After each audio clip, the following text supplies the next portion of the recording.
It's Monday, the 30th of April 2018. Hello everyone, thanks for joining us. I'm Russ McLean, Chair of the Patient Voices Group, and today I'm in conversation with East Lancashire Hospitals Trust Chief Executive, Mr Kevin McGee. Hello Kevin. Hello Russ. Now, the Trust has faced controversy recently with the decision to implement car parking charges for disabled customers, including those who hold blue badges. The Patient Voice Group has had several letters about this, with some patients against it, but an equal amount for the charges. And you and I have spoken at length about car parks in the past, but remind us, Kevin, why has the Trust decided to introduce the charges? So, car parking charges are controversial, and I do accept that. But we have to pay for car parking because there's lighting, there's security, there's a lot of hidden costs behind putting on secure car parking, and we need to make that self-funding. So we do charge for car parking. Any income that we get goes back into the car parks and goes back into the hospital to sustain services, but most of it goes actually into the car parking itself in terms of upgrading the car parks, security and lighting, etc. I do accept it's controversial, but what I'd say is if we didn't charge, we'd have to find that money from somewhere else, which would be from direct patient care. And some of our charges are some of the lowest in the region and also nationally when you can compare our charges to other hospitals. Do you know what those charges currently are? So we're priced up to £1.90 for 3 hours, and then £3.50 between 8 and 24 hours. So that really is some of the cheapest parking in the country. It's very cheap in terms of the cost that we charge. I mean, if you go to some hospitals, they are very expensive. Could I mean, I know this to be true, I'm playing devil's advocate with you. Could I also ask, are there any sort of discounts for people who have to attend the hospital a lot of times? Yes, there are. So we can do like a block charging for weeks or for months if patients or the relatives need to come in on a regular basis. So yes, we do absolutely have discounts, and that you can talk that through at the patient transport office in the main entrances. Some patients have contacted me asking if you're charging disabled drivers to pay for your new car parks. So we have put charges in now for disabled drivers. This is one where you get really mixed response. So some people are vehemently against it. Other people, including some disabled drivers, think it's right. And the view is that so long as they can get access to good parking, blue badge parking close to the relevant sites, that's what they want, rather than not get charged. So it is controversial. I do accept that, but it's based on equity. And of course, it might be prudent for me to mention at this point that you shared with me, or the Trust shared with me last year, your Equality and Diversity Impact Assessment, which is quite right. And as you said, a lot of disabled people are agreeing with you that the only dispensation they expect is to be able to park nearer to the door. Yes, that's right. But I do accept that there will be some people who will be really upset by car parking charges, especially for disabled drivers. But we felt on balance this was the right thing to do, and it was the fair thing to do.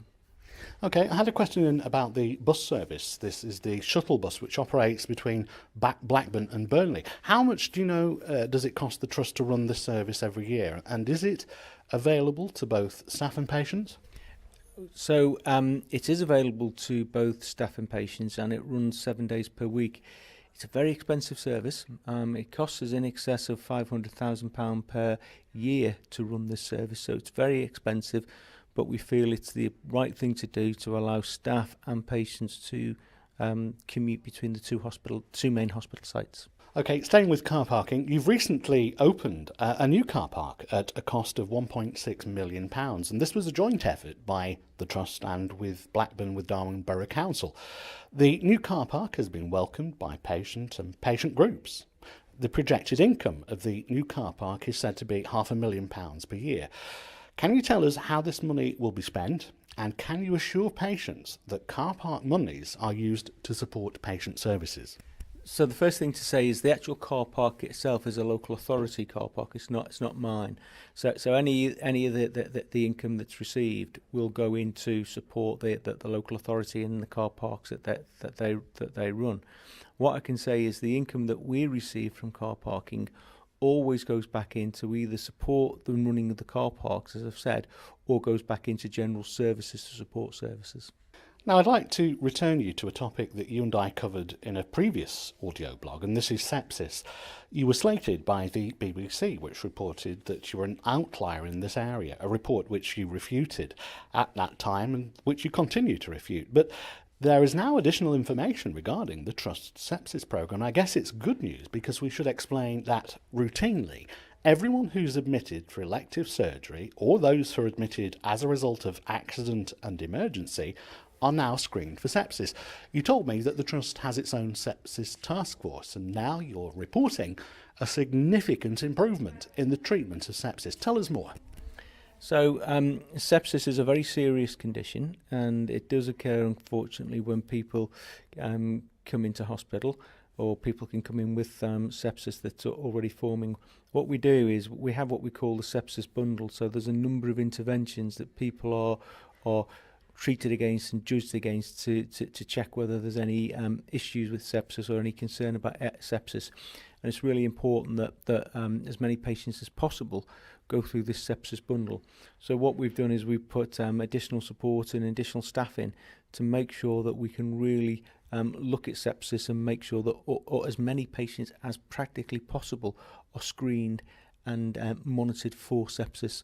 So it's something we take very, very serious, and it's something that we are improving our performance on. The NHS was launched on the 5th of July 1948 by Aneurin Bevan, also known as Nye Bevan, the then Minister for Health. The purpose was to provide medical care free at point of need to all, regardless of wealth, from the cradle to the grave. For the first time, it brought together hospitals, doctors, nurses, pharmacists, opticians and dentists under one national organisation. And today, the NHS employs 1.7 million people across the UK and deals with over 1 million patients every 36 hours. It's the country's largest employer and ranks at number 5 globally. And here at East Lancashire Hospitals Trust, you're one of the largest employers in the area. So, remind us how your trust will be celebrating the important milestone, so this is the 70th birthday of the NHS, and how patients can get involved or join in with the celebrations. Yes, I mean, I was born in 1961, so the NHS is all I've ever known, and I would say this, but I think it's the best health institution in the world, and it's a national treasure. I know it's often used and it can sound trite, but it is, and it's something we need to look after and we need to celebrate. So it is the 70th birthday this year, and there's lots of things going on nationally and both locally. One of the things that we are doing is trying to collate lots of patient stories, lots of staff stories, collate lots of photographs so we can almost have a library and museum of people's experiences of the NHS. So, you know, if people have worked in the NHS in previous times or they've had experience of the NHS, they may have old photographs of hospitals or whatever it is. Please, if you could share them with us, send them into our communications department. And what we're going to do is to use all that and showcase all that information. So that's one thing we're doing. But there's also going to be, you know, as we get closer to the 5th of July, there's going to be lots of events and there's going to be lots of tea parties. We're asking all the wards to celebrate and to have their own tea parties on the wards and in departments. So there's going to be so many different things going up there, you know, bunting and balloons and banners and the like. And I think it's really, really important. It's a real cause for national celebration. What we're also doing is we've launched last year our charity ELHT and Me, and this year, to mark the 70th anniversary, we're trying to generate funds of £1 million that will then go back into providing some of the niceties of the services, some of the stuff that we couldn't afford normally. But every penny of that will go back this year into providing and upgrading services within the NHS, within East Lancashire. So a lot going on, but a massive cause for celebration. And I think it's important to remember, of course, that because the NHS is 70 years old, in this area there will have been a lot of generations of people who've been involved with the Trust in one guise or another. No, that's absolutely the case. And I was talking to a person over the weekend who'd had 3 generations of their family who'd worked in the NHS, not within this area but elsewhere in the country, and the whole of their family for the last 3 generations had worked and lived through and with the NHS, so it's what they knew and it's what they completely committed to, and those stories are lovely and wonderful. And when you see some of the old photographs that we've got of the old hospitals in Blackburn and Burnley and Accrington and places, they're really wonderful photographs, a real sort of a social history of the NHS, but not just of the NHS, of our society, of Great Britain. In June this year, the walk-in element of the Accrington Victoria Health Access Centre will finally close, so we're told. This comes on the back of 6 previous reprieves. East Lancashire Hospitals Trust, or ELHT, don't provide that service, but they do operate a minor injuries unit from the site. And worried patients have been contacting me with a number of questions. And the first one is, will the minor injuries unit close when the walk-in centre closes? And are there plans afoot to finally close Aki Vic, as it's affectionately known? So we have absolutely no plans at all to close the minor injuries walk-in units. It provides a valuable service, and it's important that it's there. So no, I can say absolutely we're not having it. We have no plans to close the minor injuries unit at Accrington, Victoria. Last year, 42,000 patients used the walk-in centre, and those patients were from all across Pennine, Lancashire, not just from Hyndburn. Won't those patients just turn up at your already struggling A&E? And doesn't this closure concern the Trust? So there is a degree of concern about that. We've worked with our clinical commissioning group colleagues to try and model the impact.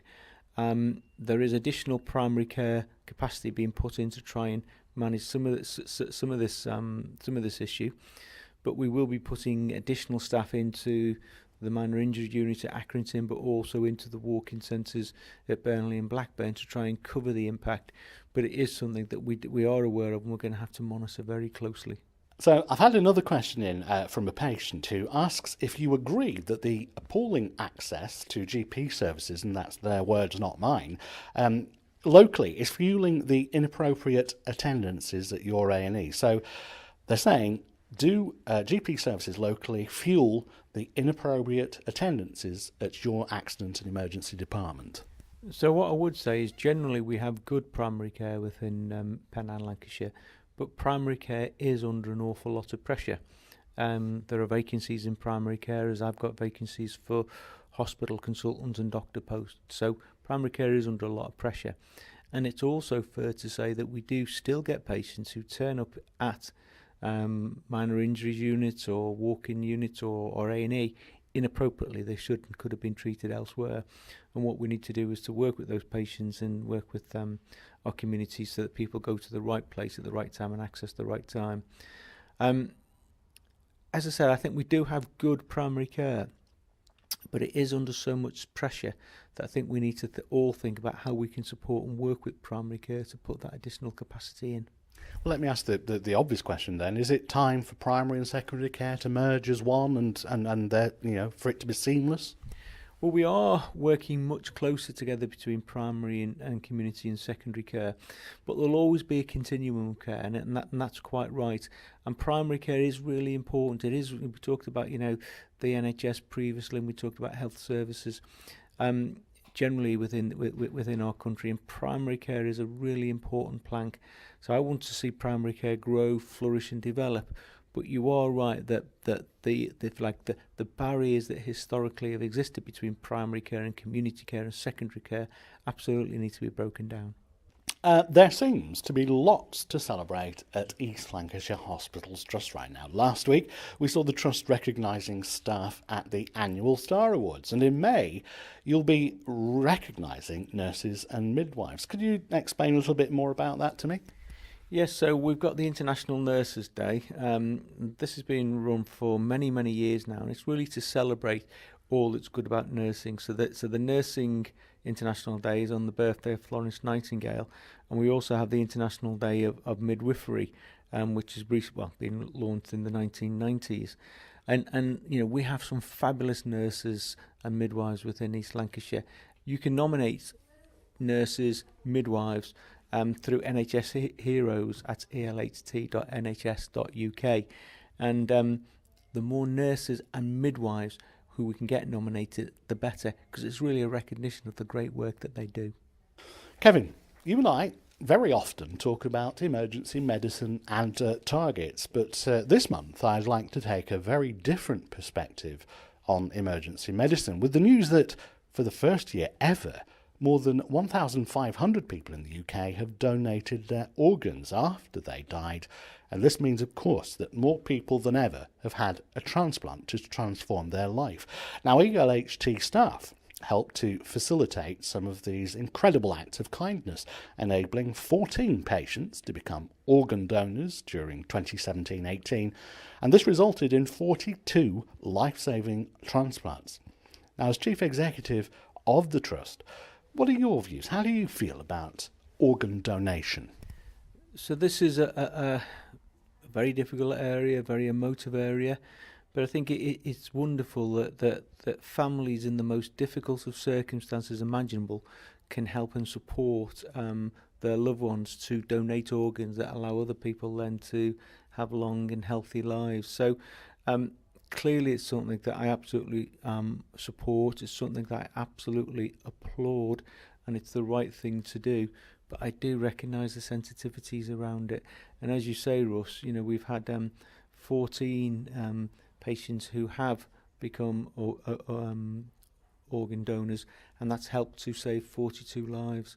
And that's 42 lives that are being transformed by the generosity of other people. So it is difficult, but absolutely it's the right thing to do. Brilliant news. Now, the Trust has recently updated its website, but a question for you, Kevin, is how important do you think it is for the Trust to engage through the internet and social media in particular? I think absolutely. I think we are part of the community. Our hospitals and our services and our community services exist to serve the community. That's why we're here. So it's important that we do communicate, and we need to use every means of communication possible. So digital technology and all the issues around social media, and as you say, Russ, we've just upgraded our website, I think are really important. And clearly, for youngsters now, social media is what they do. It's the way they communicate. So I'm sure as we go forward, there'll be other forms of communication and other things will arrive, and it's important that we keep on top of that as well. So communication and talking to our communities and getting the feedback from our communities is the lifeblood of what we do. So staying with technology, the National Commissioning Body has reportedly said that using world-leading technology to its fullest in the NHS could make care better and patients safer, and that's why the NHS is increasing investment in technology. But the government also has a history of cutting NHS technology funds, often to support urgent demands on the service. The £900 million Estates and Technology Transformation Fund, there was a £240 million Integrated Digital Care Technology Fund, and more recently a £260 million Safe Hospitals, Safe Wards funds, which were all trimmed in the past 5 years, and in some instances by hundreds of millions of pounds. But the question for you, Kevin, then, is has ELHT applied for funds from the Provider Digitalisation Fund? And in the wake of the NHS cyber attack, which affected trusts across the UK, do you think the government and the Department of Health are doing enough to support trusts like yours through this digital reorganisation? So the first thing I say in sort of answer to that question, Russ, is that technology, I think, over the next 5 years or so is going to completely revolutionise the way healthcare is delivered. So issues around about automation, issues of artificial intelligence, issues of digital technology are completely going to revolutionise the way care is delivered. So, for instance, primary care contacts in the future, that's going to be done. The majority of them are not going to be done face to face. I think they'll be done, perhaps GPs even sitting in their own homes, interfacing with individuals through social media, through Skype, through use of digital technology, whatever it is. Automation and artificial intelligence is going to have a massive say in the way and how we deliver healthcare. So this whole agenda I think is going to really revolutionise how we do our business in healthcare. And it's really important that we're East Lancashire at the forefront of that, because it will help us deliver and sustain care to our communities and populations. I mean, we bid for everything that comes up. If there's any option of bidding for pots, we will bid for them. For instance, we're just in the process now of producing a business case to do what we call an electronic patient record, which basically gets rid of all the paper in the hospital, and all of the patient records will be electronic. So, we're bidding for that, and that's a significant, many £million worth of investment. So we're looking at that. Another thing we've done is to look at how we can digitise all first outpatient appointments, rather than pieces of paper and letters going backwards and forwards. So we are really quite forward thinking in this area, and we're convinced this is going to have a massive impact on the NHS. Could we spend more money in this area? Of course we could. You can always spend more money in this area. Cyber attacks, cyber warfare, whatever you want to call it, is something that does worry me, and something that I think we've been behind the curve on in the NHS. We know we had a very difficult outbreak. It was probably about this time last year, to be honest, that it actually happened. And recently we've just had our Star Awards, and we had them last Friday, and our IT team won an award for outstanding achievement because of the support and the way they supported the organisation and protected services and patient data through that attack. But we don't want to be in that place again. So as well as using new technology, digitisation, etc., to transform patient care, we also need to invest a lot of money in patient safety and cyber safety around the use of patient data. Now then, every month I give you the opportunity to share your reasons to be cheerful, and this might be something in your personal or your professional life. So Kevin, share with us, if you would, your reasons to be cheerful this month. Okay, well, I'm going to be greedy. I'm going to go for two, a personal one and a work one. The work one, I think, it is fabulous. So on Friday, we had our Star Awards, which every year we have an awards evening whereby we give 14 awards out across all different categories: clinical staff, non-clinical staff, support services, direct clinical working, volunteers, etc. And we have a great celebration event with over 300 people, and we had it this year in the Duncan House. Wonderful event, and you kindly judged some of the awards, Russ, and you were at the event with us on Friday. It really is a joyous occasion, and it celebrates everything that's good about the NHS. Some of the stories that we get are quite tearful. It's quite an emotional evening. So that would be my first reason to be cheerful. Second reason to be cheerful, I'm a Liverpool football fan, and we're in the second leg of this semi-final of the Champions League this week. So I'm hopeful we'll get through to the final, but we'll see. We'll see indeed. Kevin McGee, that's it for this month. Chief Executive at East Lancashire Hospitals Trust. On behalf of the patients of Penn and Lancashire, thank you for taking the time to answer our questions. And thank you, Russ. If you'd like to ask a question of Mr. McGee, please contact us at the address at the end of this presentation. Please remember that we are unable to enter into a dialogue about individual complaints. But if you have an issue that might affect many patients, well, please do get in touch. I'm Russ McLean, Chair of the Patient Voices Group, and wherever your journey of life might take you, have a safe trip.